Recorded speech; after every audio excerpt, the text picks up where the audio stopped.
Computer. It started recording. Okay, so let me share my screen and walk you guys through some. You're able to see my screen? No, PK, not yet. Good. Weird. Okay, so share. Yeah. Now? Yeah. Okay. Okay, guys. So I think, can somebody type something in the chat so I know my chat window is also open in front of me?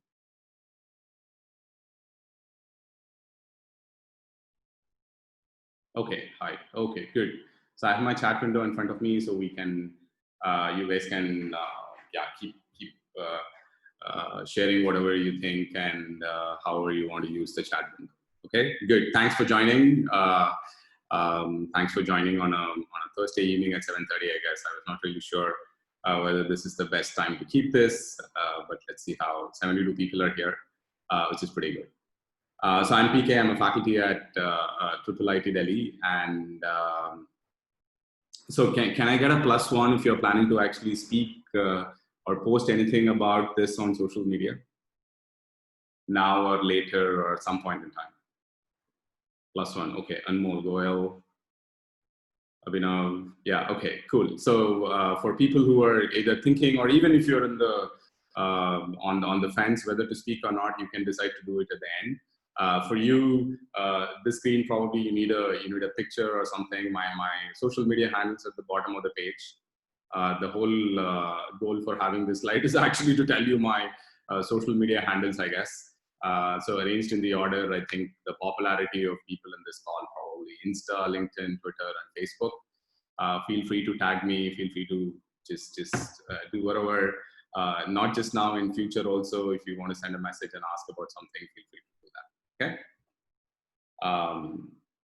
So yeah. So some just background on why is that I end up actually doing these kind of conversations with people. I think twice a year I do this AMA. Earlier, a couple of years before, I used to do it very more frequently.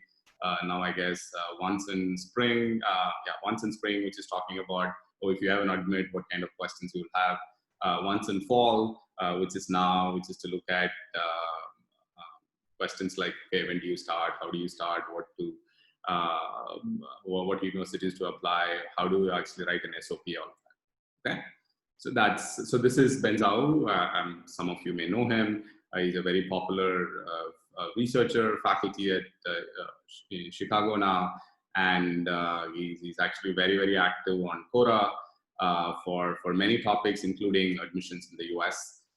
So I did a session with him 2 years back when he's talking about it. He's also in the admissions committee at Chicago. So it was nice to actually get his insights on how admissions are done from the other side, right? Because now the conversations that, the answers that I can give is probably the experience that I got and the understanding in the last 11 years, 12 years with the students going through. But people sitting on the other side probably have a different view, better view, insights into how their admissions happen. Okay? Same thing, this is absolutely a top class faculty from UIUC. Professor Narendra Hoja. He's also one of the first directors of IIIT Hyderabad. And so he was physically in Delhi for some time. So I ended up actually catching up with him and doing this session again on admissions, admission research, all of that. Right? So it's kind of very useful to pick these professors' mind on doing these admissions and everything. Right? So that was Lori. So the first two is on YouTube. So all of these links are somewhere in the slides. I will put the link where you can find all these videos, audios for you to just listen into if you're interested, right? There are some people who may be trying to apply to UIUC. There may be some people that are trying to apply to University of Chicago. Probably some of you may go to CMU. So this is a professor, my PhD thesis advisor, Lori Kleiner. And so I did a session with her in talking about admissions into CMU and her program. She has a master's program called Privacy Engineering, how to get into that program and all of that, right? It's an interesting conversation trying to figure out how admissions happen at CMU. And then I also do just myself, like what we are doing right now, and have Facebook live sessions and things like that. So that's the, so to say, context on why I think I end up doing this. But this time it was actually nice that students had approached Pallavi, I guess, asking for, oh, can we get actually PK to do a session on admissions? The feeling was pretty nice that, oh, there is some demand about it. So I ended up saying that let's do it. Please use the chat also, given that nobody is currently not speaking. I think all of you are muted right now. Please use the chat facility also, feature also, to put smileys or some reactions, all of that, because there's no feedback, right? I literally, I'm just actually currently, if you see, I'm just seeing myself twice, right? One in the screen in the slides with the CMU t-shirt, and now in the small window with the IIT Delhi t-shirt. So it's extremely annoying to actually do sessions like this in this online context. But please use the chat window to at least smile, say some things which helps me to at least see that, oh, people are alive. Thanks, Yash Raj. Thank you for making the session open to all. Yeah, so sure, good. Thanks for joining. I think these are all useful content for anybody, right? Everybody should benefit from it. Why not, right? Okay, cool. So these are things. So one of the questions that ends up coming, which was also there, thankfully. So Pallavi had actually floated a form to all of you, I think, for asking questions. I've gone through all the questions that were posted there. I curated some questions. We'll go through some of them. We'll go through so I also sent a link. I also sent a link to all the people signed up, at least till morning, I think, saying here is a link. Please read the Can I get a +2 if you have read the blog, at least skimmed it through, saw the questions. Very nice, very nice. Good. बीच में एक text आया था, वो miss कर दिया. Let me go read it. Especially during tough times like this. Yeah, Merab. Anything. So I think my response to some of these would be hashtag anything for students. Right. So that's my reaction, I guess.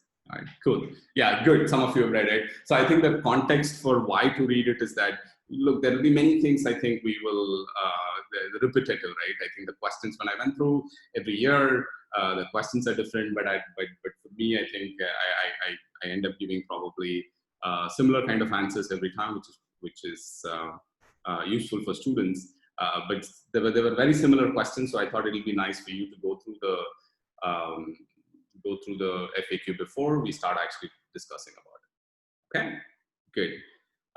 So one of the questions, and this is also, I will also bring in the context of why this is relevant in this conversation also. One of the questions, actually multiple people asked about, oh, your path to PhD, your path to getting grad school.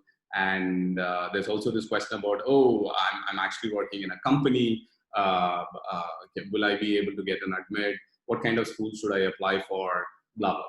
Right? There's a lot of things that questions which I've kind of put my own experience to explain, but we can tease it out if you still don't get the answers for some of your specific questions. Because please understand, every one of you, there are 125 people in this call, every single one of you will have questions which are very, very particular to your own experience. You're all, not just you, including me, we are all very, very specific individuals with specific experience, with very, very specific needs, demands, financial status, economic status, cultural problems. All of that is very, very different for every single one of us.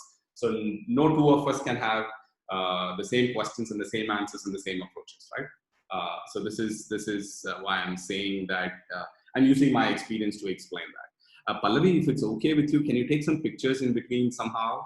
And we'll get, at some point in time, I'll ask all the participants to switch on the video or something like that, and get people to come on video.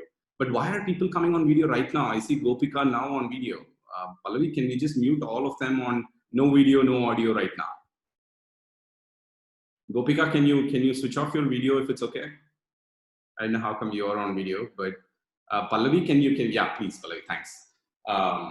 Yeah, no videos, no audios right now. Let's use the chat. Audio will get in when we need more, when we get into the place of where you can question. Now also you can question any questions, please feel free to post on the chat. Okay, my part. So there's multiple things in my own experience of getting a PhD and coming back as a faculty, undergraduate, then moved on to work for 3 years, got interested in seeing that, look, I need to do something more deeper. Industry jobs give you excitement at some point in time, but can we do something more deeper? So I ended up asking this question to myself, that, look, I want to try something more than what I'm doing right now. So about 4.5 years after my undergrad, I just put everything and I said that, look, I wanted to go back and try something else than what I'm doing. This is particularly addressing many of the questions who are from industry. If you're on this call, not just industry, right? You probably are just graduated and deciding on, oh, should I take a master's right now or a couple of years later? So that trade-off question is here. That trade-off question, many a times you can answer by, meaning it is hard to answer that question because there's also this financial expectations. Let's say if you have a financial commitment, your parents have a financial commitment, you got to do that. For example, I did not have the flexibility of saying, oh, abhi padhenge kya, undergrad khatam ho gaya, aur jaake padhenge kya. That's harder. That was harder when I graduated, but I'm sure many of you may be in a different situation, so you could actually have the liberty of doing deciding on taking up grad school right now. Okay, so then I went to IIT Hyderabad. From IIT Hyderabad, I ended up going to CMU for my PhD. At the IIT Hyderabad also, there's a question that multiple questions I can answer. Some of you actually asked a question about, oh, should I do a so to say RA-ship with a professor somewhere? I'm from industry. Can I do it? Can I do it offline? Don't do it offline and all. Meaning offline, meaning in terms of you're sitting in Bangalore and the professor is sitting in Delhi and doing. I mean, I think you can get some experience, but I think it's much better, richer. The faculty will be able to write a much stronger LOR if you actually spend time physically there. So I ended up going to IIT Hyderabad completely physically and spent some time there. And there's also this question about, oh, so why? So actually, some questions are also, oh, why should we do PhDs? PhD worth whatever and things like that. There was questions like that. So my experience of my PhD is on the left. That's a flyer that I used for posting around campus, CMU campus, to actually do my PhD thesis defense, which was in April 14, 2009.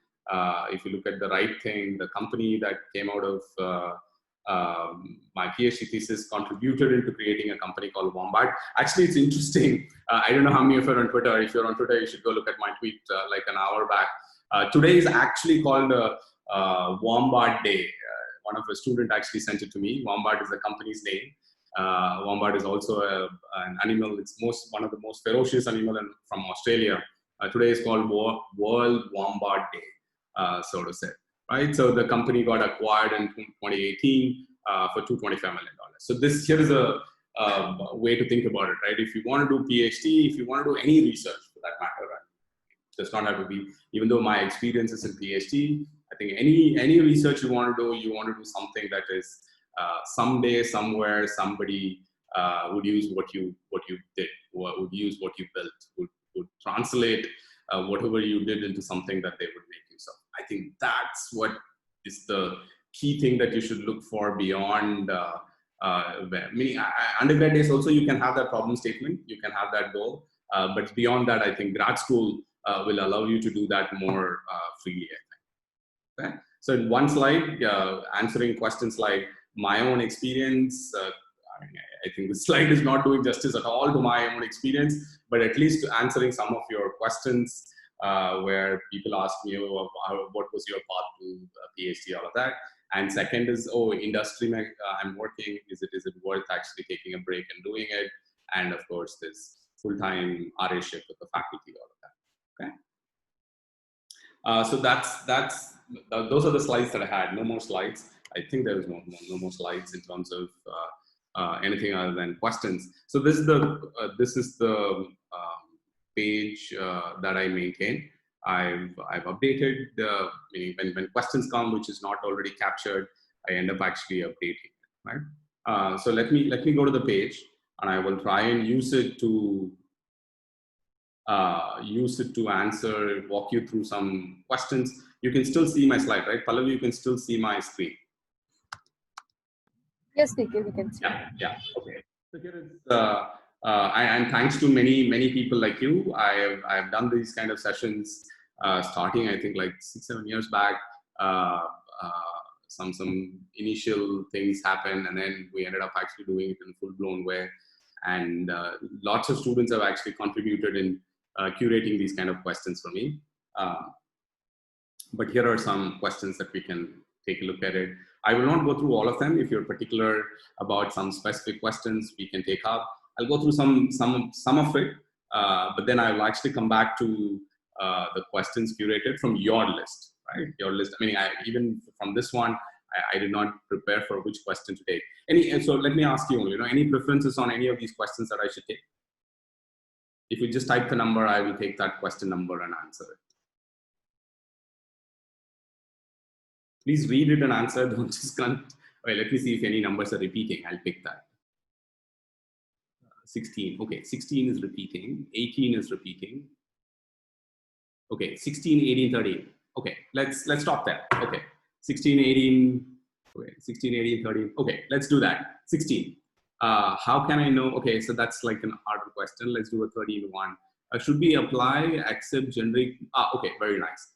Let's do the 13 question, right? I'll do all of them, don't worry. I'll do whatever numbers that people have said. I'll go back on the chat and look at it. Okay. 13, should we apply, accept generic programs like MS in CS or specialized programs like MS in data science or MS in security or MS in HCF? Great. Okay. So here is the way that I would actually go about answering 13. So you can go read the answers later whenever you get time.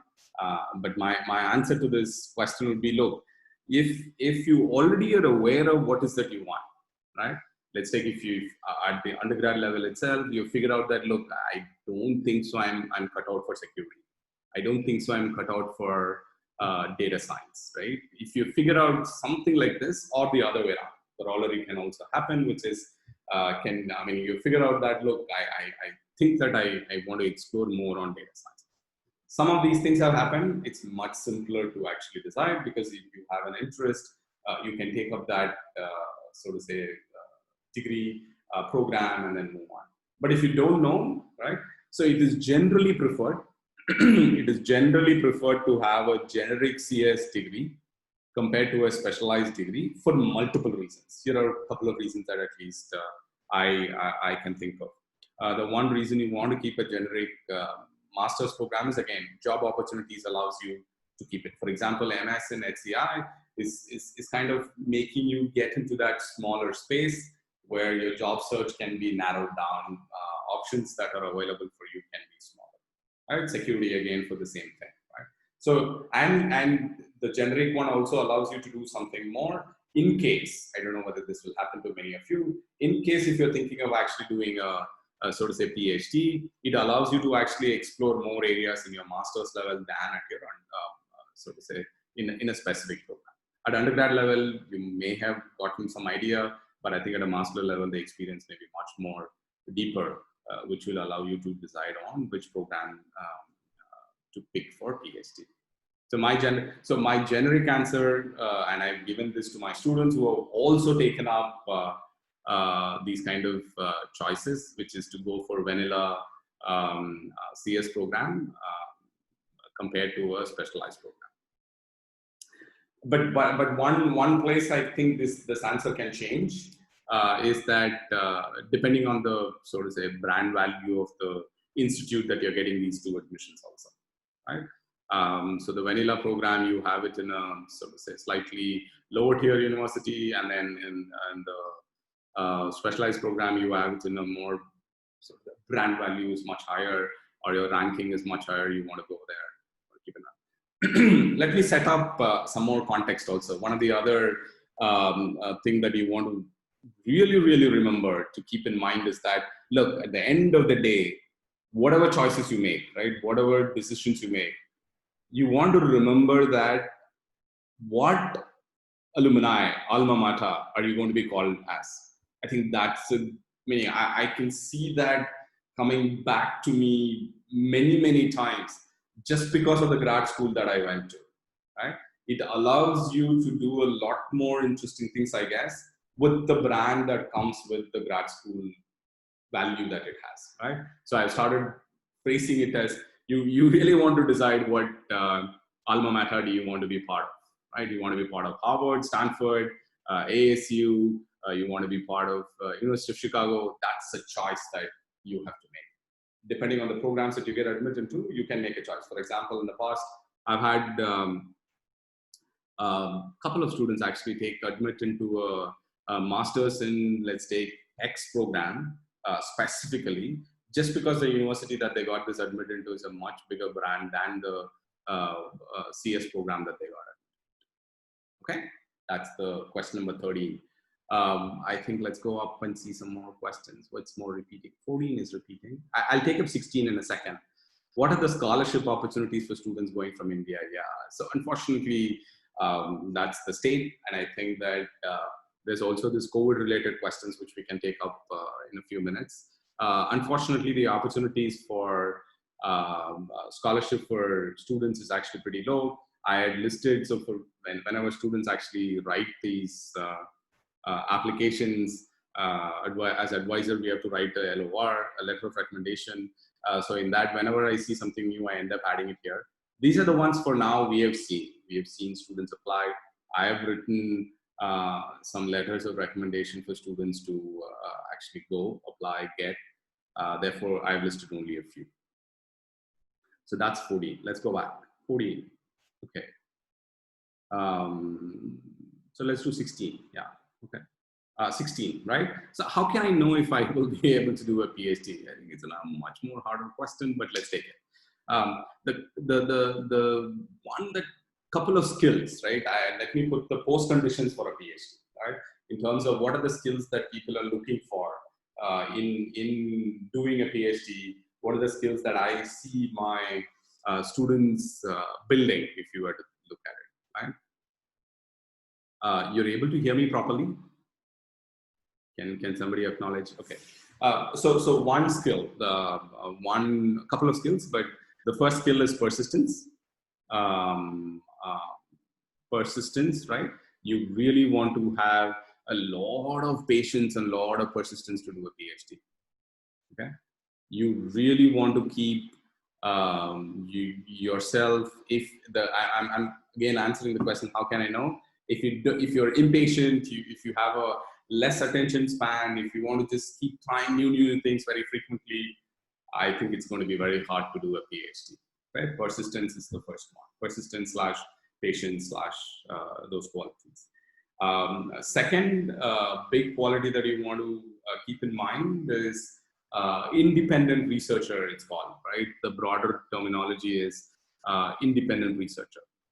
Curiosity of doing new things, curiosity of learning more deeper things. I think the difference between this curiosity of digging more deeper versus trying many things should be evident, that you want to try a few things but do actually much deeper in that. I think those are the two qualities that I would check for myself if I want to do a PhD or not. It's just giving you sleepless nights, saying that, look, I just don't think so. The knowledge that I have is enough on this particular topic. Right? So for example, when I used to work for this company, I used to help build an expert system, which was basically answering questions about customer service, technical support, but the technology that was actually answering these questions, if somebody feeds in the question there. Just did not, I think we were just doing completely rudimentary stuff. We did not know what to do. At least I was not convinced of the technologies that we were doing, technologies that, so to say, algorithms, applications that we were using, all of that.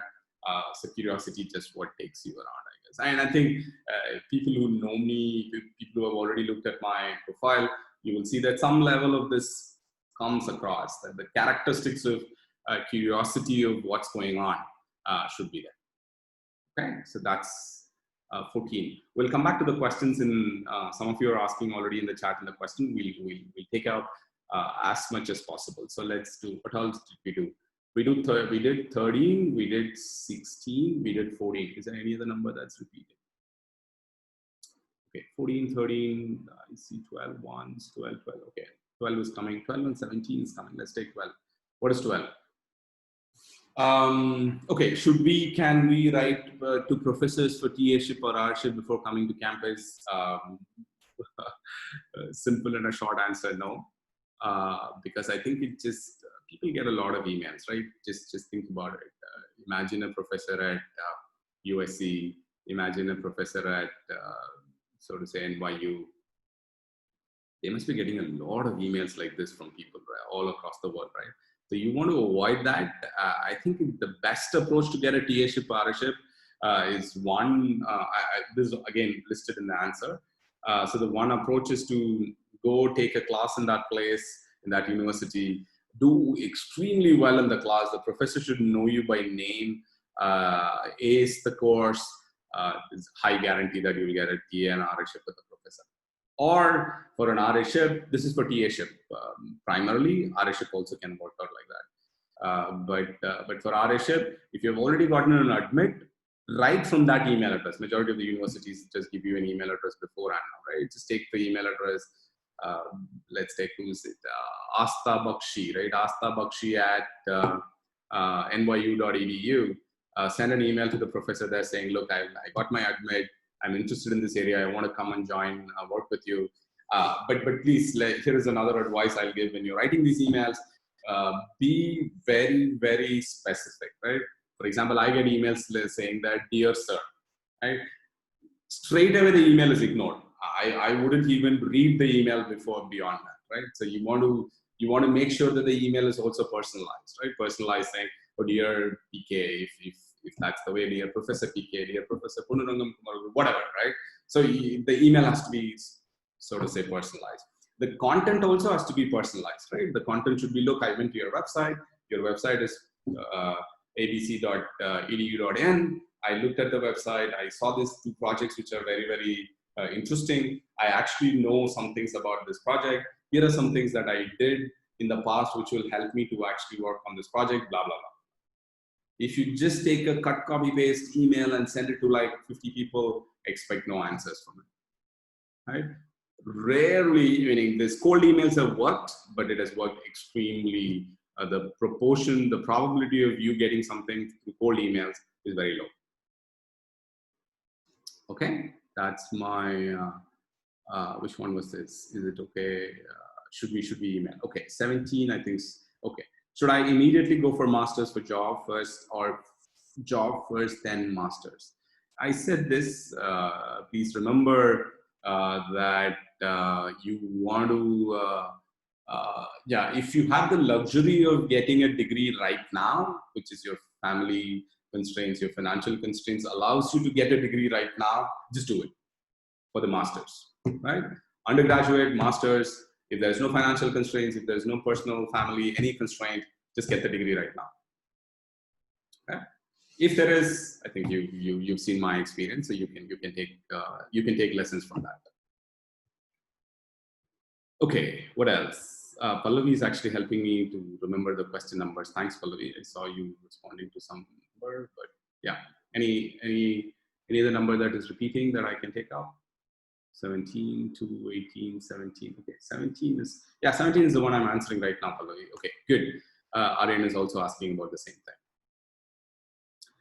Okay, 18. Okay, let's do 18. How much weightage is given to CGPA? Yeah. So let's take a broader, let's take a step back, right? Let's take a step back and think about how this admission works. So I think I will speak for a few minutes now because it's not an answer to one question, but an answer to multiple questions next year. Okay.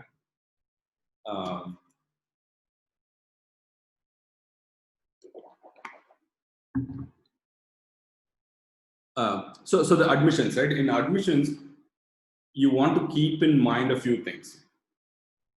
What plays the role in admissions? And primarily, we're talking about masters. First, let's do masters, and then let's do PhD. So how many of you are applying for PhD? How many of you are interested in PhD admissions? Can you do P? Okay, 1, 2, 3, 4. Okay, so wow, that's a lot of numbers. So also when I meant PhD now, not after masters. Okay, can we do this number again? Can you do a H if you want for people who will do now?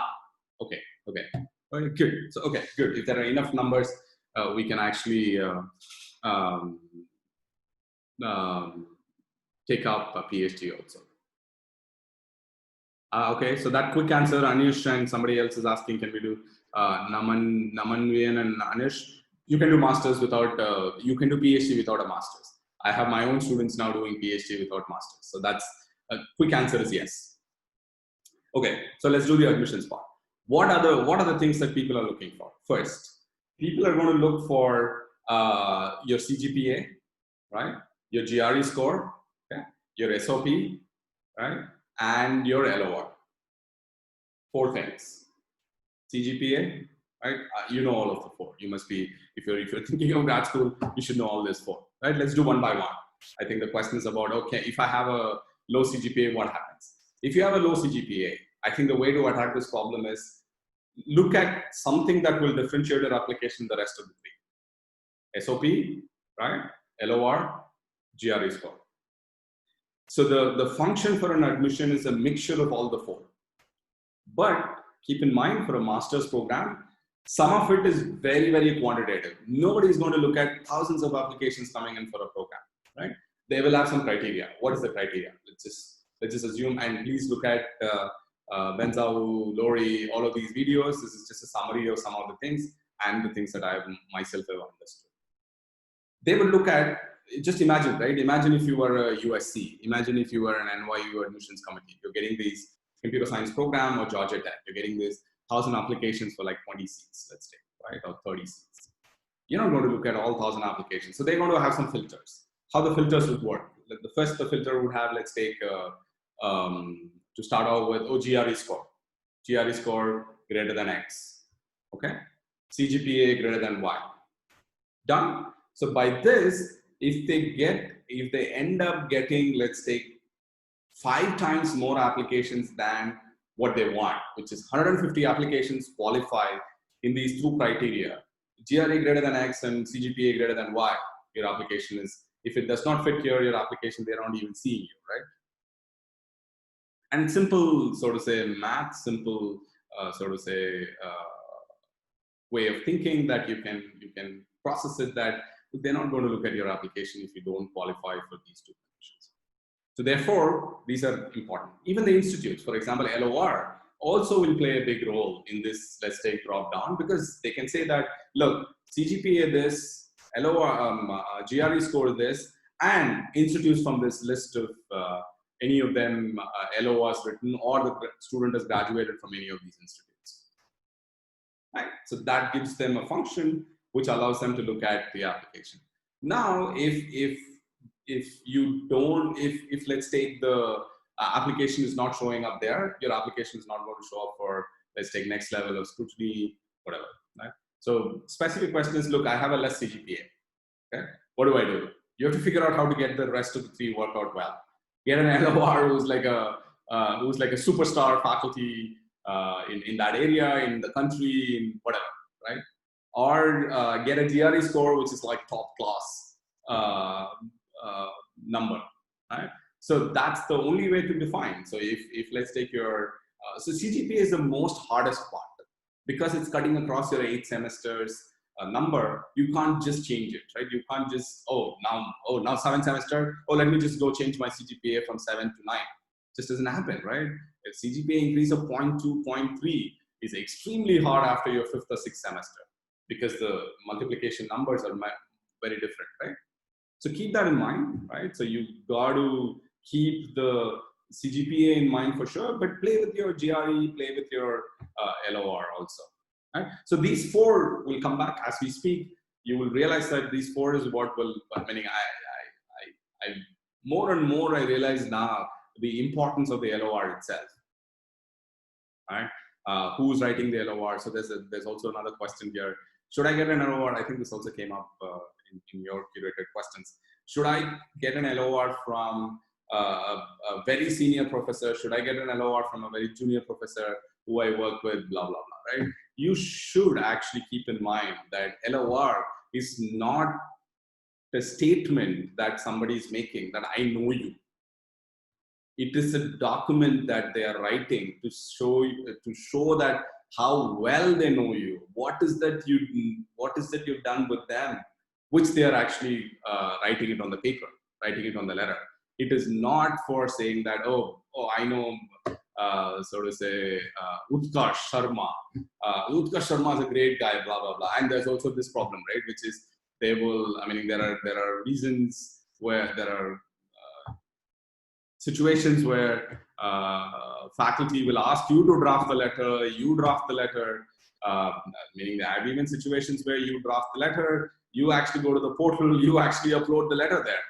I mean, just imagine, you think that the technologies on the other side, application systems, don't have plagiarism check, don't have systems to check saying, oh, the SOP is written by Utkarsh, LOR is written by the faculty. I could do a simple match to figure out, are they written by the same person?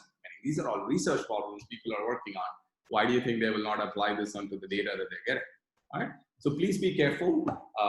As much as possible, avoid this drafting the letter, submitting yourself. I think there are situations where you will have no choice but to do it. But as far as possible, please remember not to get them.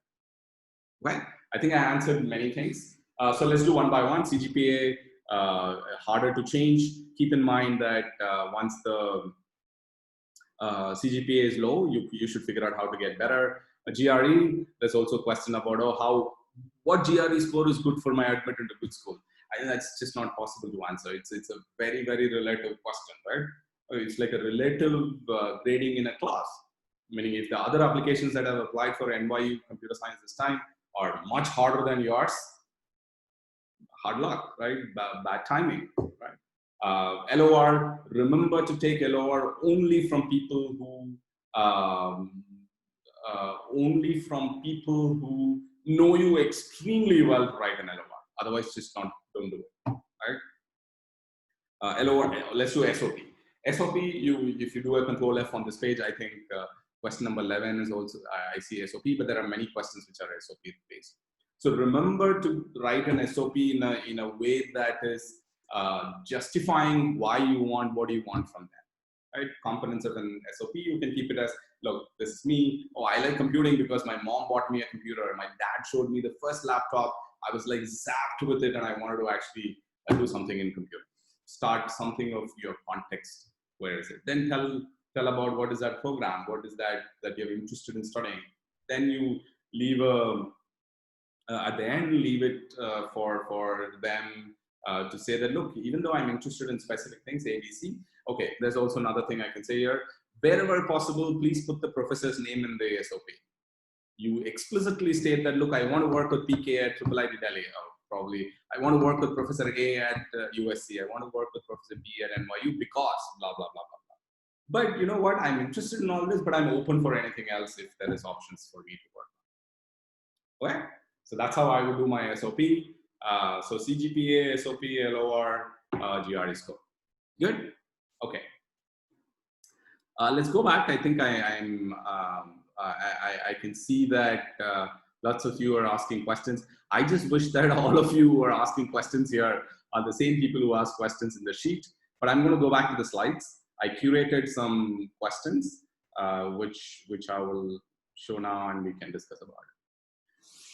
Quick answers to this, then we can do the questions in the Pallavi. It's okay, Pallavi. If I have trouble, I'll get you because I think you reading, me answering it. We'll see how we can do it.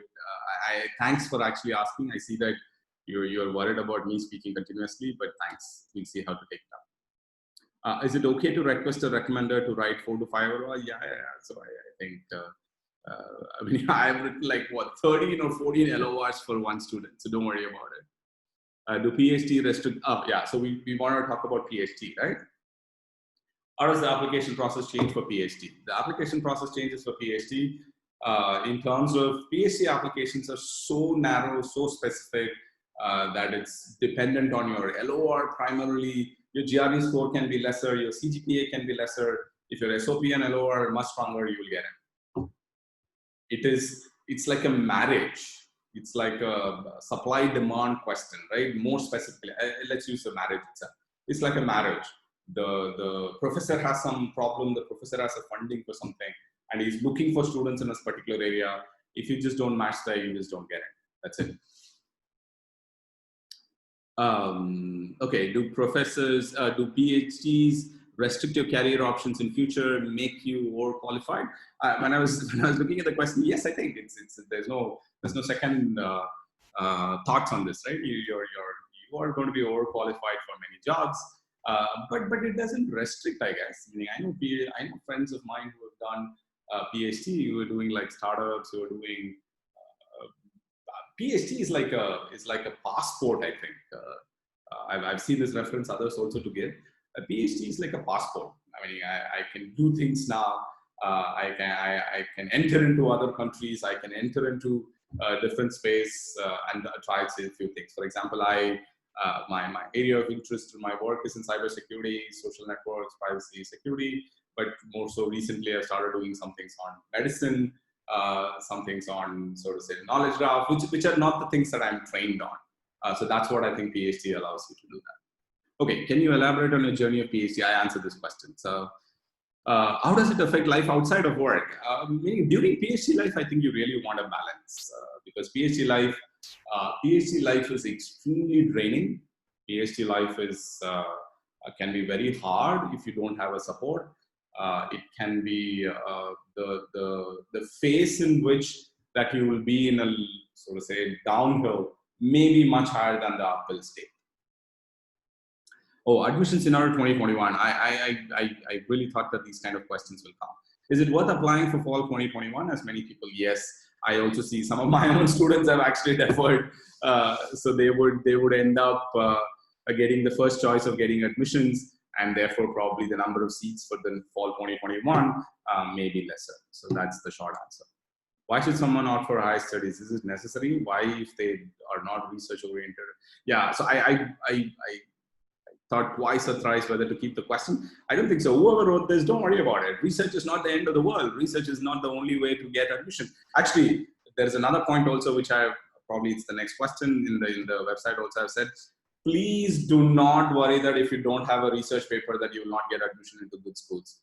I can give you examples after examples in the last 11 years of my experience where some of my best students who never had a paper got admission into the best universities that is possible. Research is not the way to get a master's admission.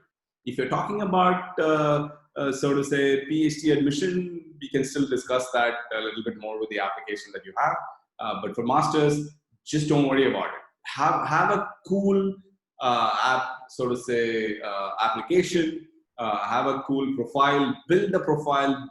Build it on a way that you are actually interested in. Your admissions will fly very well. Okay. How can someone who graduated with the average CGPA and have started working? So yeah, I've already answered that partially. Will Kaggle competitions help in some ways in my MS? Yes, it will. You should, for more on this, please look at Benzao's video. There are lots of things that he also mentions this about such profiles. Differences in PhD system in Europe and US. So broadly, I think the European system has this model of, look, you have to come with a problem. You have to come with the idea. You have to come with the specific thing that you want to do. Do it in 3 years and get out from ours. Right? So there is this, at least Cambridge, Oxford, all of them have this model where the admissions are based on your, so to say, problem statement that you write, which they will give you admit on. Okay, but for masters, do not worry about any of this area of work. Okay, and whereas in the US, The admissions are mostly driven by all the combinations that we said, LOR and everything. US admissions also takes much longer. So can somebody post the link to Tarun to everybody? So actually I can give it. So Tarun, this is the link we're talking about. If you go to the end of this page, you should get everything. Okay, good. So let's go back to my questions.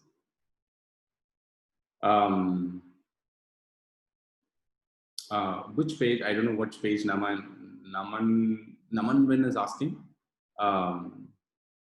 Okay, differences. Okay, pros and cons of 1-year masters in UK versus 2-year masters in elsewhere. So here is a way to think about it. I let me partially answer this, but I have a opinion that actually not just opinion. I've seen experiences of my own students. So if vaguely somewhere in your head that you want to go settle down in the US, have this experience of the US, work for a company in the US, blah blah blah. I think going to the Europe or Canada to get Canada is probably okay.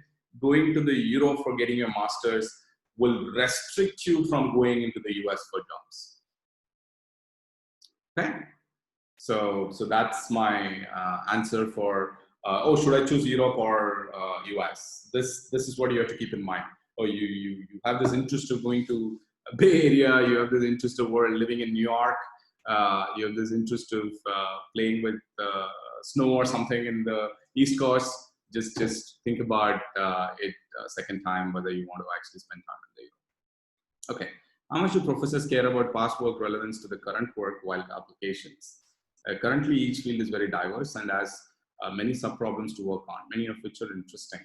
So I think the applications would be generally look at the work that you've done in the past. Also, again, I'm repeating myself saying that you should make your application sell out very well of what you have done. Right? It is not about what's the past work, what's the current work. It's about, look, I have this opportunity to do A, B, C. I was able to do these 3 things. Actually, if you look at Benzao's video, he even says that in SOP, please write about even whatever things you failed. I tried 4 things and I failed in these 3. It is to show that, look, he has this interest of trying out and he has this interest of failing in things also. Right? Actually, interestingly, there are even situations now when people have attended these kind of sessions and write about this also in their SOP.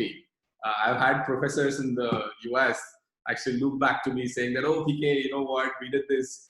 So I actually once did with Dina from CMU. So people had actually referred to the conversation in the chat like this in the SOP. So please look at it. If you want to use it as a reference in your SOP, feel free to do it. It will help. If it helps you to get into admissions, that's pretty good. I was applying to interdisciplinary fields different from applying to pure CS. I think we answered this before a little bit. Is it necessary to have an experience in the same field? No. For letter of recommendation, referees ask the students to write a draft. I already explained this. Okay, good.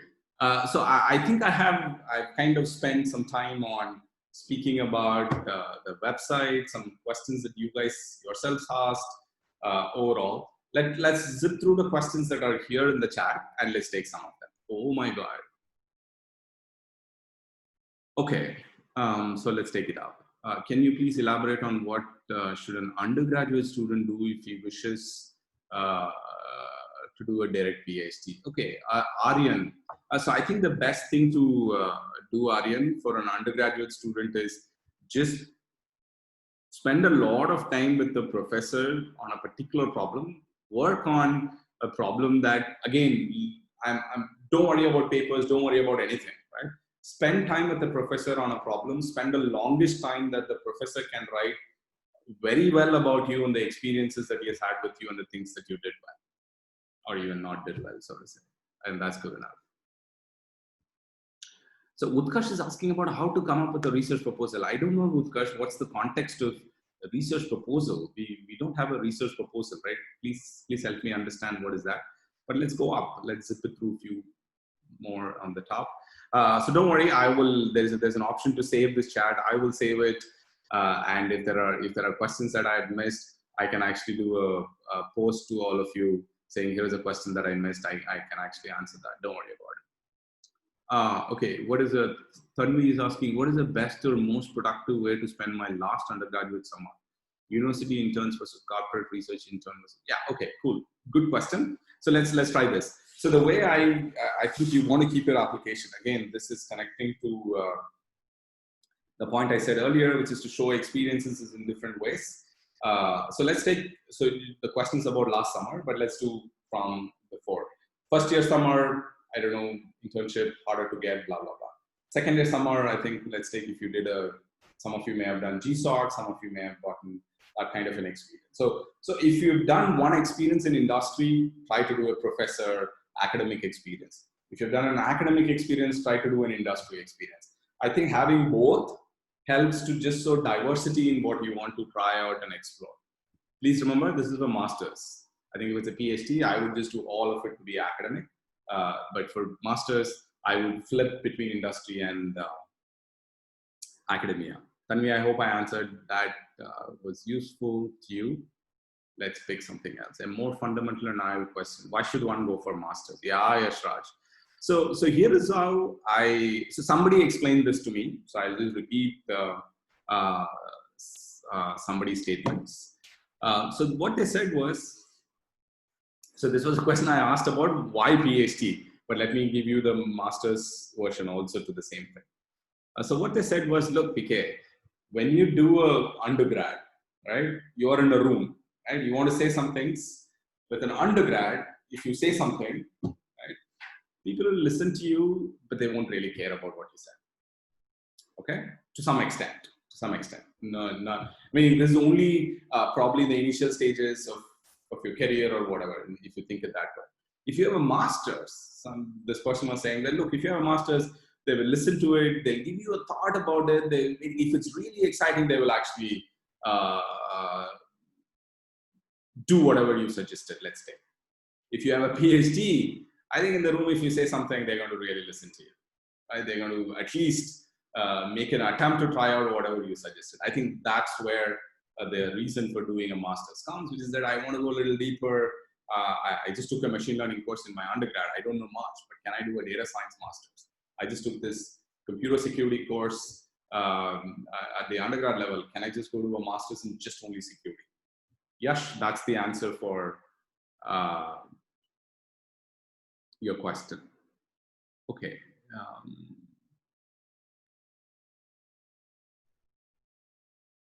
So Rushil is asking, for those of you who don't know, can you please recount? So I think Rushil, I would just say this is my slide that I used.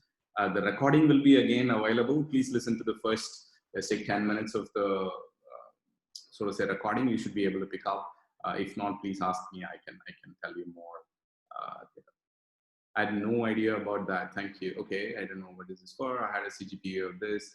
So I'm reading Naman's question. I was applying for CERN and my application. How can we afford purposes as I am from a tier 3 college? Yeah. So please remember this tier 3 college and things like that is, meaning it's also fading away, I think, because I currently work with students who are from colleges who, I mean, they're like brilliant people. They're like super smart kids. They're not from the top schools.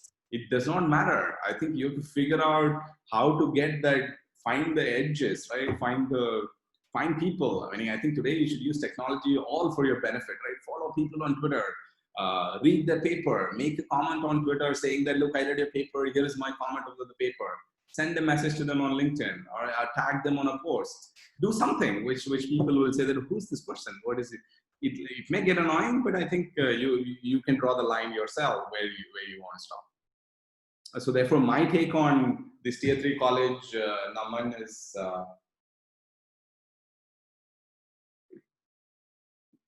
is something going away, and it can be actually faded also.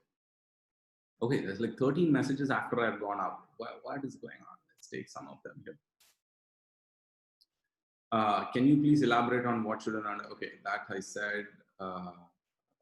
Okay, so most of the universities have made GRE optional. So would not including GRE score harm the application? Meaning if they have not said, if they have said explicitly no, it's okay. They'll respect their decision, so don't worry. Okay, how to come with the research? I did not understand the question. Does taking a vanilla MSCS program hinder the research opportunities one gets as compared to? I don't think so. Tarun Narayan, I don't think so. Meaning, you can do MS in CS vanilla version and just work with a professor in such a deep problem. It would not make a difference. Other than restrictions or jobs in the US, what are the shortcomings, advantages of masters in Europe? Not much, I guess. The diversity is harder, right? The number of, so to say, top class universities that you want to explore, whatever, is actually much lesser. That's all. I mean, I don't think so. In fact, if you go to Europe, some of my students are there now. In fact, if you go to Europe, I think your work-life balance is much higher. The exploration that you can do around the world is much better in the Europe than in the US, I guess. Okay, so let's do Angel. Is the other way around true? MS in the US will restrict lesser, Angel. I'm just giving short answers. If you want, please pick me more so that quickly we can actually zip through some of the questions. So Pallavi, did you take some pictures? I see the participants number also going down. I would prefer to actually take a picture with the participants number being higher also. Pallavi, so are you replying? Oh yeah. Yeah, I have taken some screenshots. Yeah, sure, no problem. Yeah, okay. What else? Rushil, I've already been played. Okay, that's private. Should we opt for a dual degree in IIIT Delhi plus application for PhD, or try for masters for PhD combined? Okay, Setu Gupta. Okay, let's take this. Probably it'll help some of you guys. The attraction of a former option is that admissions to masters plus PhD might be very difficult. The attraction for the later is masters from a better university. So Setu, I think if I were you, I would actually pick BTech from IIIT, masters from a different place, and a PhD if you already have in mind PhD from a different place. I think that's what I would do. I would take the route of, I think, your later option, which is BTech from IIIT, because masters at, let's say, NYU will give you chances of hitting a Stanford for PhD, whereas undergrad and a master's at IIIT may not give you the chances of hitting a Stanford for a PhD, right? So that's the rationale there. Okay, can someone apply for a master's and PhD in the same university at the same time? If someone is interested in both, and also I think some of them give you choices. I remember some universities allow you to apply for both, and then as the process kicks in, I think they look at the application and make the choices. What is the difference in opportunity in industrial research with MS and CS as compared to PhD? Okay. Masters and PhD, there's a huge difference, Aman Mehra. How much will this difference affect career trajectories in longer run? No, masters, I think I explained masters and PhD difference. MS with thesis is just not the same as a PhD. So I think there's a huge difference between them. Okay, so okay. Yes, I'm not going to answer such questions here. MS abroad and MS abroad. MS abroad, of course, yeah. I think the exposure that the courses that you can take in NYU and USC is so very different than the courses that you can take at IIT and IIIT. If you have a choice, right?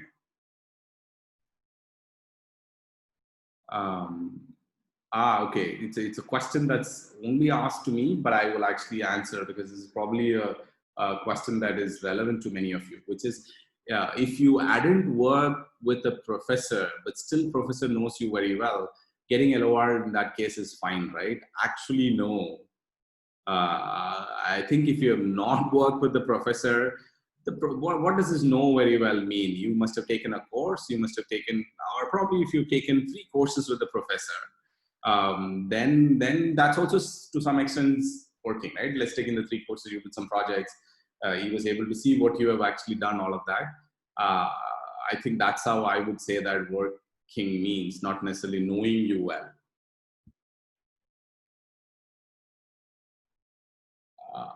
Okay, so somebody is digging the question, why higher education in Europe restrict the jobs in the US? It's just getting into opportunities, right? People want to interview, companies want to interview people graduating from NU and USC, not actually look at somebody who's graduating from Europe and then get them to the US to work for them.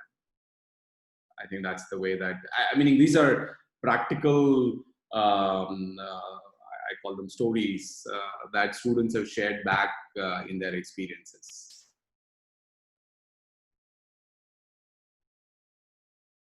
Okay, please elaborate on the part of settling up in a country for job, living after getting masters or interns in terms of US. Oh, okay, so I think Abhi is asking about settling up in a country. So I think Abhi, the questions are clear, I guess.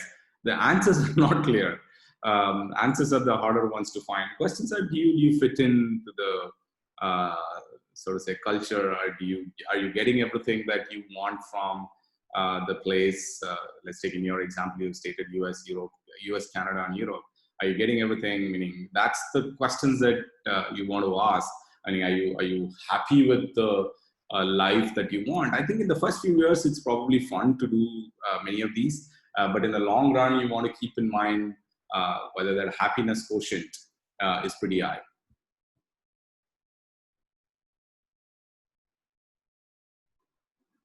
Okay, so lots of questions privately, man. Okay, good. Private questions, I don't know how to take it, but yeah, without naming, I'll take a few. Applications require multiple LORs. While one can work with one professor long enough to get them to know us well, how do we do this for multiple professors? How to approach professors for independent studies, etc., or other ways to get involved with professors? Yeah, so please, yeah, good point, trying to tease out the part of multiple professors. So I think the way I would do is, you do, meaning at least institutes like ours, we have this option, right, which is BTP, LOR courses, right? So BTP, LOR, independent study, independent project, you have all these options. Explore faculty with some of these and get them to write you an LOR. I think that's what I would do. If you hadn't worked with a professor, where should we get our LOR? Okay.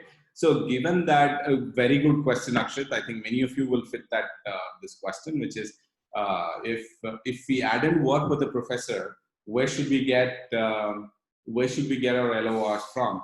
Given that you mentioned a research experience is not necessary for masters. So I would do people with whom you have done courses, right? People whom you have done sort of say independent projects or something, or people, for example, there are students not from IIIT Delhi, not from IIIT Hyderabad currently working with me.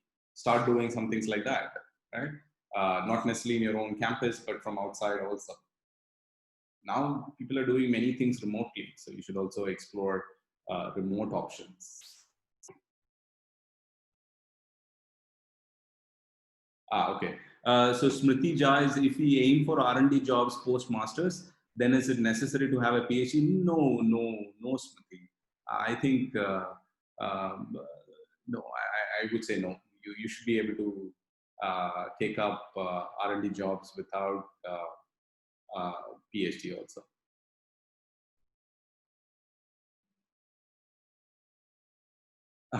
Very nice question, Arnav. How much does the resume CV format matter? Is there a need to stand out by choosing a non-standard fancy format, etc.? So I think that you want to stand out, but not just in the presentation. I think the content also should be standing out a little bit.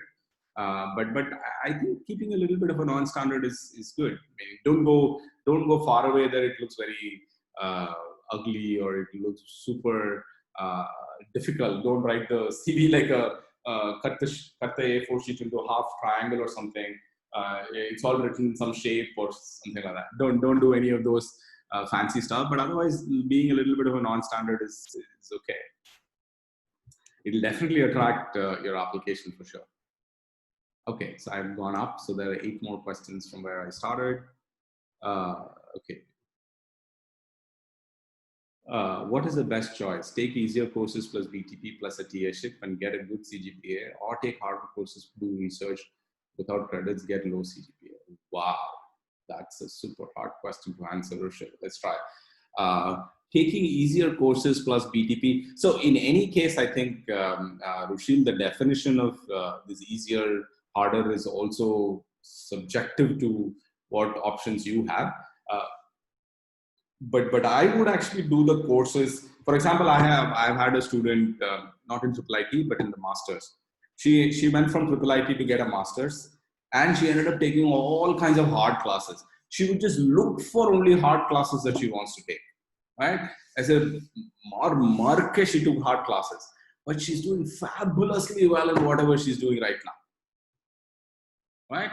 So I think the question is about what do you get out of the course is probably a better way of answering, and it should not be Pallavi. Yeah. Pallavi is saying you've been signed out because your account is signed in from another device. No, I'm here. So everybody's able to hear us properly. Can somebody? I can. Okay, so I just got a message saying you've been signed out somewhere else. Okay. Okay, good. Yeah, so I answered the hard question. So please remember to pick up only courses that will give you, CGPA should not be the metric to decide whether it's a hard course or a thing, and learning from the courses also. Yes, so Pallavi, I think what we should do is we should just do one only for triple IT people. I think many questions are very tuned towards triple IT audience. So can we have a non-triple IT people ask more questions, please, if you have? How do I get into, yeah, so this is also IT. Okay, cool. So if so, it's 8:37. So we could do a little bit more time. Before that, can we just, if it's okay with you guys, can we just get on, some of you or whoever wants to be on a picture? Can you guys be on a so to say video, and we can take a picture? For that, should I stop sharing? Let's do stop sharing and get onto this different mode. Yep. But why is it showing me only? Okay, it will keep adding as you people. Okay, so let's do one more thing. Let me just put. Yeah, बाल वगैरह ठीक कर लीजिए. अमन मेहता बाल अच्छा है यार. So I will just do one thing and then we can take the picture.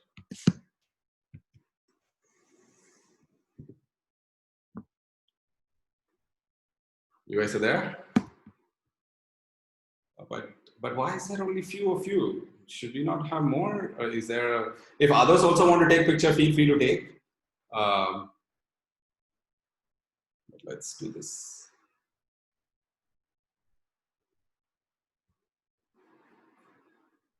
Pallavi, you can take some screenshots.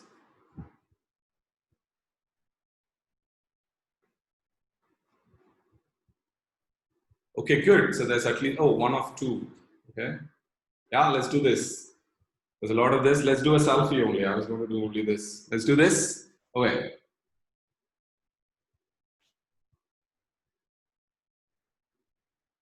I'll do this short, one of two, right? Let's do two of two from the other side if you want.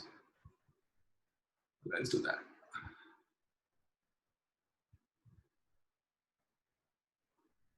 Sorry if you do. Sorry if you don't show up in the Facebook post in the picture. Zoom is doing something while it is changing when you guys are coming online. Okay, good. So let's continue with the answers. Pallavi, if you have taken some screenshots, that's also good, Pallavi. I don't know how to actually change the number of people shown here, but that's okay. Come, I'll take up some more questions.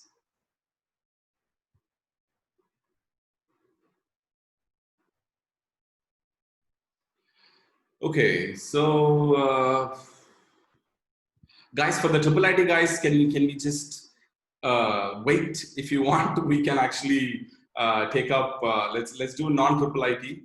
Anvesh, if it's okay, you can also shut your video, Anvesh. Yeah.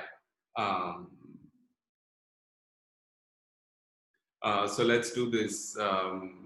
Aman, so from now on, anybody asking a question, please say whether you're just put triple ITD or a non-triple ITD. Very nice. A non-triple ITD. How can we not let the imposter syndrome get to us while approaching a professor to take us under them? And anyways, we can learn some skills beforehand so we don't become a burden on them. Oh my God, you have to decipher that question to me. So Naman, please put some more words. I can try and explain anything more. Can you please talk about applying for masters in Canada, given that their application is more focused on ACADS? Yeah, so Aman, I think Aman is asking the same. Yeah, Aman, applications for Canada, Aman, we have had lots of students from here go to Canada also.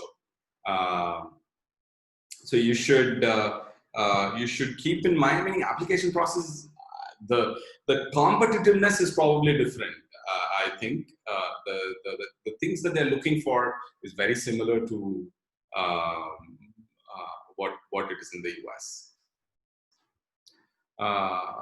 Okay. Does the reputation of companies one works at affect the master's application, startup versus big name? I don't know. I don't think so. I don't think so. Again, it's private, so I'll keep the name for myself.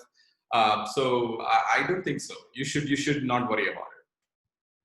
Get a strong LOR. Whoever is writing your LOR, please get a very strong LOR.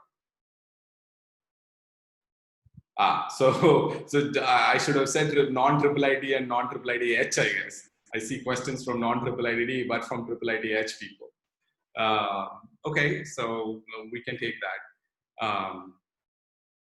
Okay, I applied for last year, but I didn't get through. I'm unsure what went wrong in our experience. Did pandemic play a role in admissions decision this year? And should non-CS undergrad study students apply to CS or related programs given that? So yeah, so I don't know what must have gone wrong. It's because, as I said, every application is very different. But this later part of your question where you say CS and non-CS, right? It does not matter. Meaning, I've had students who have done instrumentation in undergrad and then get into a master's in CS and now doing PhD in CS, instrumentation, right? So therefore, please don't worry about what your undergrad is. And earlier, I think I surprised some of them also about doing PhD with just directly from BTech, right?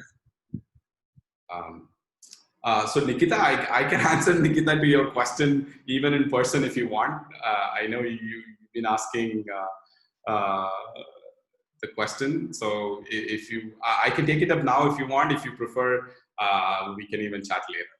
Given that you're currently in school, I think the questions may be very different.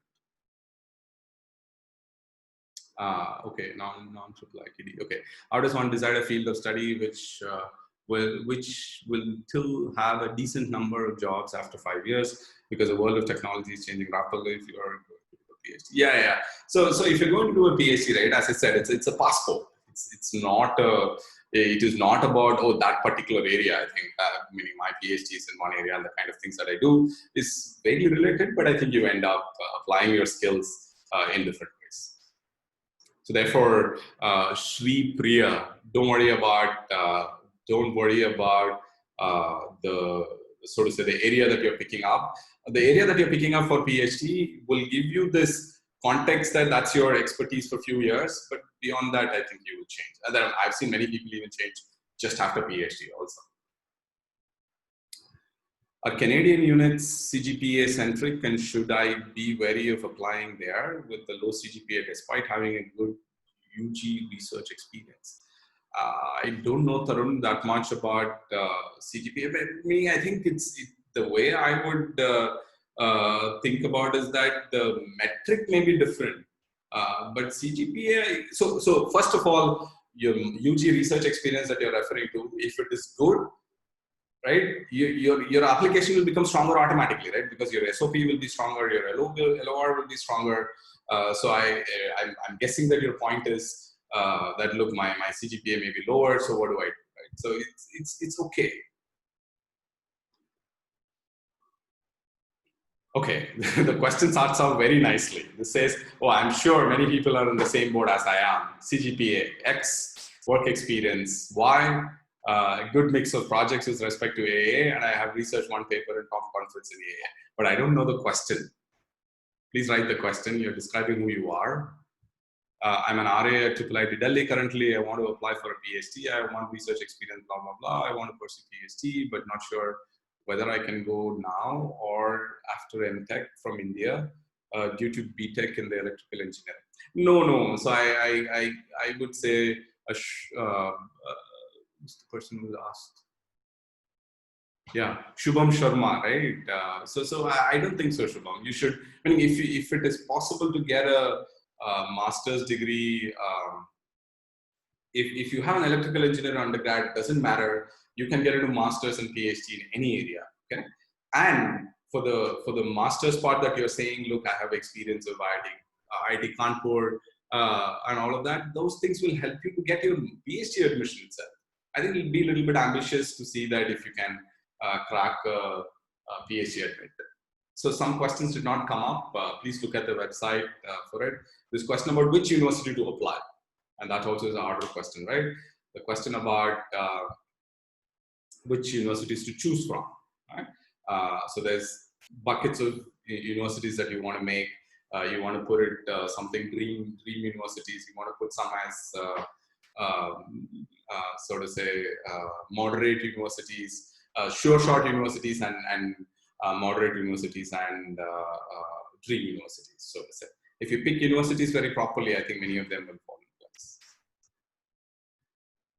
Okay, does the reputation of the companies one works? I already answered that question, so I'm not going to take that. Just graduated.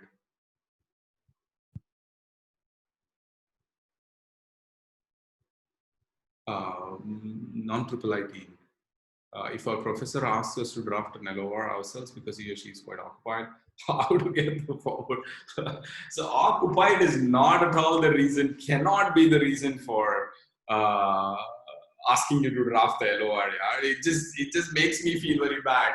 I've never ever asked a student to write a letter, submit a letter.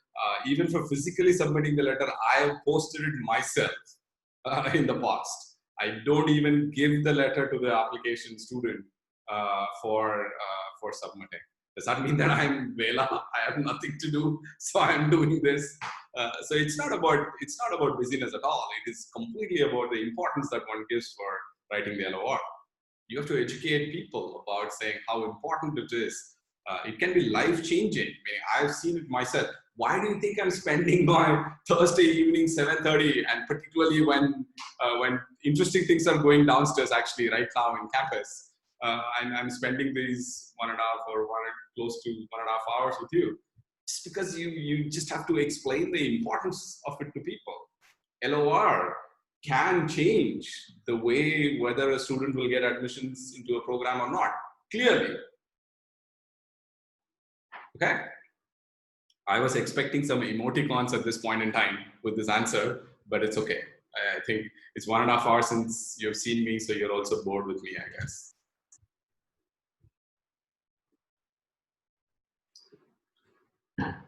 Actually, you're the only one who got what I said, I guess. Okay, cool. Some people have just gotten, oh, okay, मैं भी कुछ emoticon भेजता हूँ, relevant नहीं है, पता नहीं है, भेज दिया. So yeah, so here is one another thing, right? Look how even people joining this call are, without naming people, right? How people are, right? Somebody is asking my email address in this chat right now. Finding my email address is just one search away, right? Just think about it, right? Somebody asked me why people would actually look at my email. Can I email people, all that, right? I've gotten messages on my Insta saying that, oh, can you give me your email address? I want to write something to you. I just ignore that message completely. Because I think getting my email address, I mean, if I give you the task right now, for people who don't know me, can you find my email address? It'll just take one search. Can people find my email address and just post it here? That's it, right? Yash Raj, I don't know whether he is from Triple IT, but he just got the email address. So saying that, please give me your email address so that I can write to you itself has just clearly sent the message that I'm not going to look at whatever this person is actually talking to me about, right? So please, that just shows the involvement, curiosity that you have, or trying to figure out things. Correct. Somebody also said you literally emailed me. Yes, I did that. Okay. So Pallavi, any other questions that you think I should, was there anything repeating? I don't know whether you kept it track, but yeah, please, any final thoughts? I also want to stop. I've been speaking for 1 hour, 20 minutes right now. So I have to get my dinner also. How are the chances of converting an MS in a midway to a PhD in the same college? Is it tough? Yeah, okay, good. So Anvesh, I think, so you don't have to actually stop in the midway. So I've had friends, students finish the masters. So for example, this year, a couple of my students are applying like that. Finish the masters, get into PhD, apply for PhD and get it. More so getting into the same university is easier is because let's take you're part of a project. For example, the student is. If you're part of a project, that project actually allows students to join in, and therefore they can actually get absorbed into as a PhD. Is that okay? So, PK, one question people are asking that how do they know what's the domain they want to explore at an undergraduate level, and how do they choose their domain? Yeah. So I think the way to choose what you want to explore is limited by the people that you have access to, right? You have access to in terms of your university, you have access to in terms of the location, all of that. So please go read a tweet or something that I posted. If you are on Twitter, please follow this person called Naval Kant. Very interesting, sort of say, philosophical points. He had one thing which said that I may not be saying everything correct, but paraphrase is what I'm doing.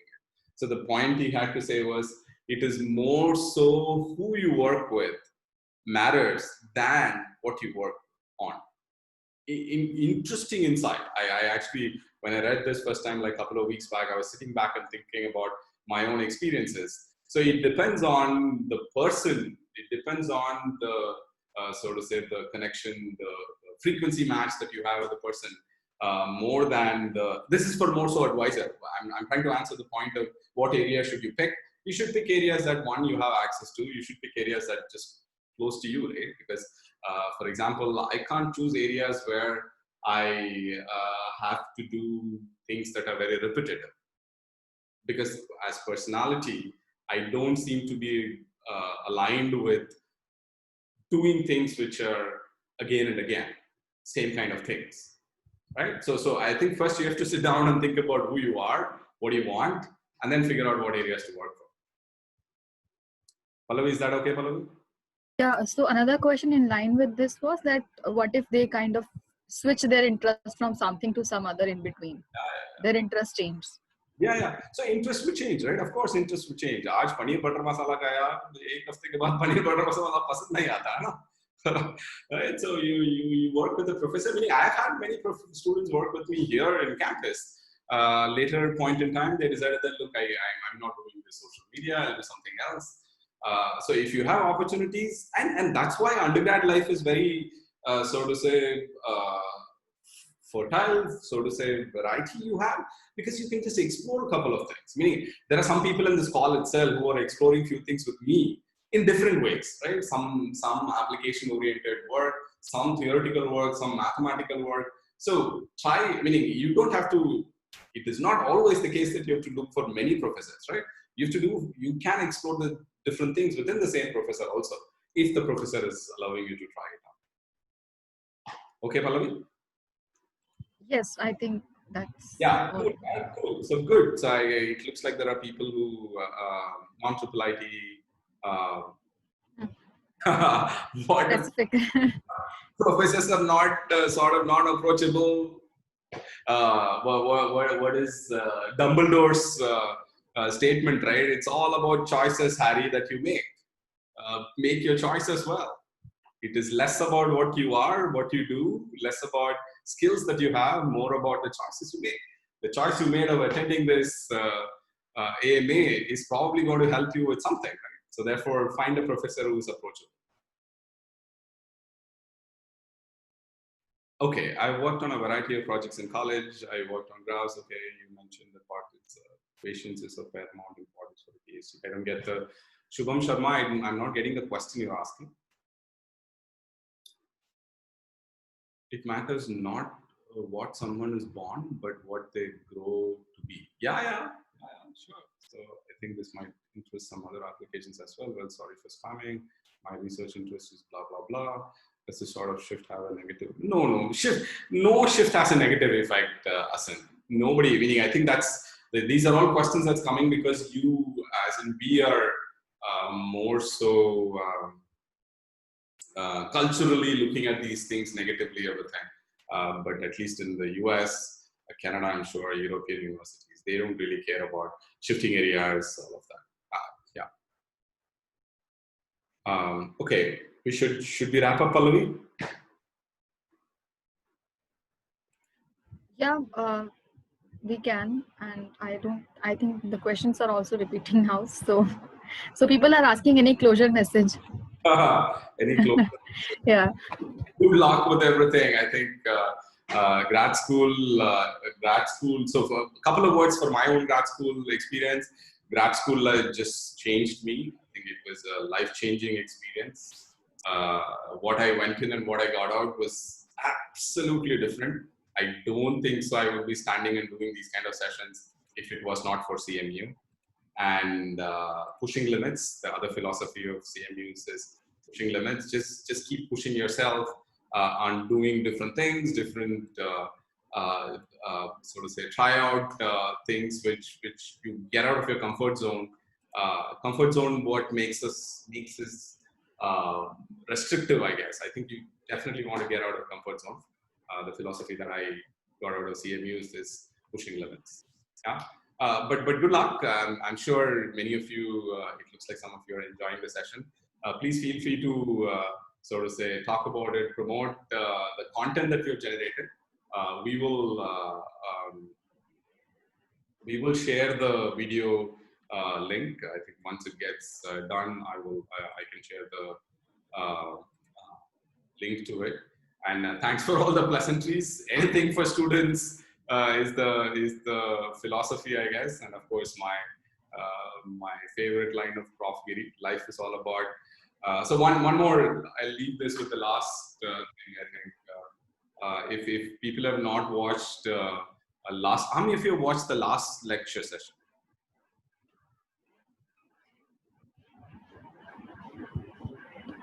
Last lecture talk, I mean, yeah. So one of the things that I feel very relevant to this conversation that we are having also is to that currently my goal, if you think about why the hell am I doing even these kind of sessions, right? I think my interest in having all these kind of sessions and interactions with students is the goal is to actually help others achieve their goals. I think that's where the interest is right now, which is to see whether some things that I've learned, some things I've got can be actually given in some ways. It reflects on my Prof. Giri hashtag. It reflects on my sort of say philosophies that I think about, which is can we help people like you who are trying to apply in grad school, which I did.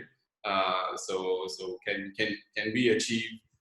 Can we help you achieve? Can I help you achieve your goals? Is the current goal. Yeah. Pallavi, thanks for setting it up.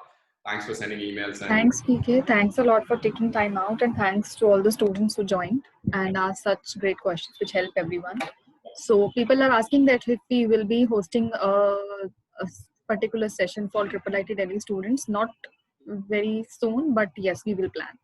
And again, my bragging, so to say, or say, so if any of you are talking about it, please feel free to tag me. I think it'll be fun to actually interact with all of you. That's my social media handles. You can take a picture of it, I guess, if you need. But that's my social media handles, which you can tag me. Thanks, Pallavi. And Thank you so much, Vicky. Thanks a lot. Yeah. Take care.